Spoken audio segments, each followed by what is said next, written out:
নমস্কার বন্ধুরা, তোমরা কেমন আছো? আশা করি ভালো আছো। আমরা ক্যান্ডির জন্মদিন সেরে পরের দিন বেরিয়ে গেলাম বন্ধু এবং ওর হাজব্যান্ডের সাথে। আমরা দুজন নায়াগ্রার দিকে। নায়াগ্রা হচ্ছে পৃথিবী বিখ্যাত একটা ফলস। এখানে দূর দূরান্ত থেকে অনেক লোক আসে এই নায়াগ্রা ঘুরতে। নায়াগ্রাকে ইউএস থেকেও দেখা যায়, কানাডা থেকেও দেখা যায়, তবে কানাডার দিক থেকে বেশি ভালো দেখা যায়। তোমাদের সাথে গল্প করতে করতে আমরা নায়াগ্রার কাছাকাছি চলে এসেছি। এটা হচ্ছে নায়াগ্রার ডাউনটাউন দিয়ে চলছি আমরা এখন। এখানে আসলে মনটাই অন্যরকম হয়ে যায়। চারদিকে কত ধরনের হোটেল, রেস্টুরেন্ট, অনেকে এসে রাত্রিতে থাকে, লাইটিং হয়, সব কিছু মিলিয়েই নায়াগ্রা যাওয়ার কথা শুনলে সত্যিই মনটা আনন্দে ভরে যায়। আমরা নায়াগ্রার কাছাকাছি, ফলসের কাছাকাছি পার্কিং পেয়ে গেছি। পেয়ে আমরা এখন ফলসের দিকে যাচ্ছি। ফলসের কাছে পৌঁছে গেলাম। এখানে তো সিজনের সময় এত ভিড় হয়, পার্কিংয়েই পাওয়া যায় না, এত টুরিস্ট আসে। আর এই যে ফলসটা না, এটা ইউএস থেকে জলটা এসে কানাডাতে পড়ছে, তার জন্য কানাডা থেকে খুব সুন্দর দেখা যায়, ইউএস থেকেও দেখা যায়। আর সিজনটা শুরু হয় মে থেকে, তখন বোটে করে একদম ফলসের কাছে নিয়ে যায়।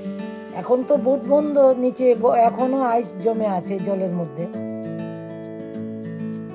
এই ফলসটা না না দেখলে কেউ বুঝতেই পারবে না যে নেচার কি করে এত সুন্দর হতে পারে, কোথা থেকে এত জল আসে, মানে বোঝাই যায় না।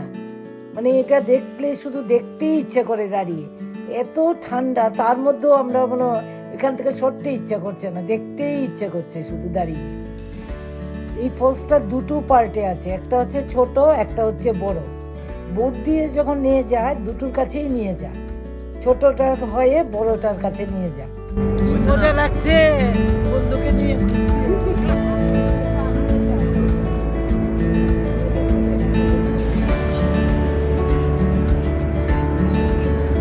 এদিকটা না পুরোটাই একটা ওয়াকওয়ে বানিয়ে রেখেছে।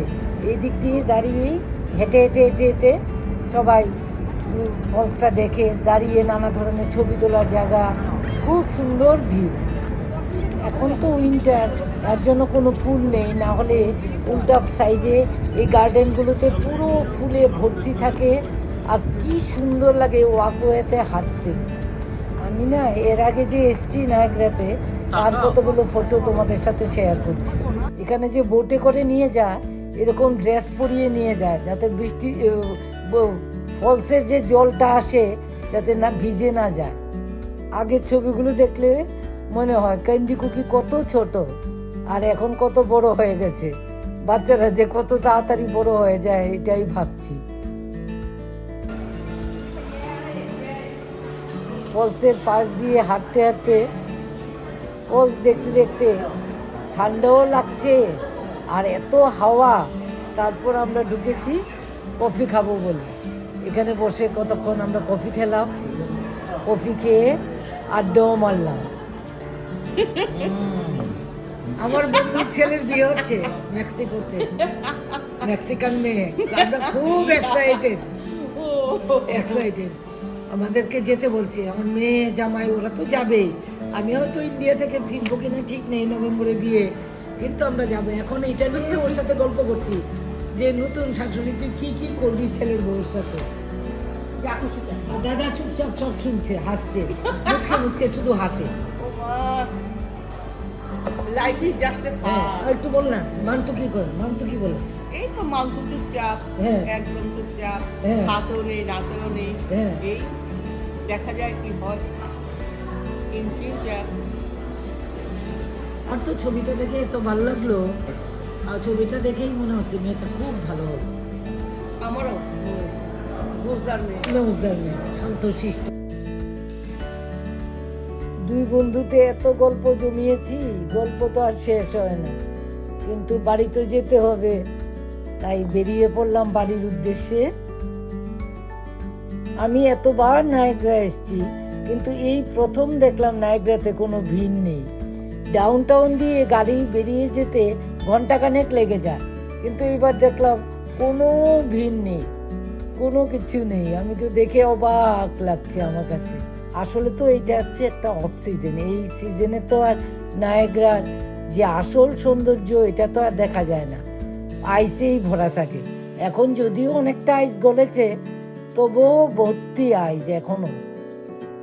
একবার সামারে নায়াগ্রা তোমাদেরকে দেখাবো, তখন খুব সুন্দর লাগে, যখন লোক ভর্তি থাকে, ফলসটা দেখতে এত সুন্দর লাগে তখন। এখন তো কিছুই লাগেনি। বেলা 12টা বাজে, বাচ্চারাও স্কুল চলে গেছে। স্নোটাও তো একদম শেষ হয়ে গেছিল, আর তো হবে না, পুরো ক্লিন হয়ে গেছিল চারধারে। কিন্তু 12টার পর থেকে যে স্নোফল শুরু হয়েছে, দেখো আবার স্নোফল আগের মতো, সঙ্গে এত হাওয়া, কি বলবো তোমাদের, প্রচন্ড হাওয়া, হাওয়া প্লাস স্নোফল, আবার পুরো ভরে গেছে। অনেকে তো গাছ লাগানো শুরু করে দিয়েছিল, যে আর তো স্নো হবে না, ওয়েদারটা ঠিক হয়ে আসছে, কিন্তু কোথায়, আজকে তো আবার স্নোফল হচ্ছে। আমি কিন্তু মার্চের শেষের দিকে আগেও এসেছি কানাডাতে, কিন্তু এরকম দেখিনি, এমন স্নোফল হতে দেখিনি। সত্যি কানাডা আজব জায়গায়, কখন যে কি হয় ওয়েদারের কোনো ঠিক ঠিকানা নেই। দেখো কদিন আগে ব্যাকইয়ার্ডটা পুরো সাজিয়ে গুছিয়ে সুন্দর করে নিয়েছিলাম, বাচ্চারাও ব্যাকইয়ার্ডে খেলাধুলা করেছে, সব হয়েছে। আমরা তো চিন্তাই করিনি আবার কোনো স্নোফল হতে পারে। চলো আজকে এখানেই আমার ব্লগটা শেষ করি। তোমরা ভালো থেকো, আমার ব্লগটা ভালো লাগলে লাইক করো, সাবস্ক্রাইব করো।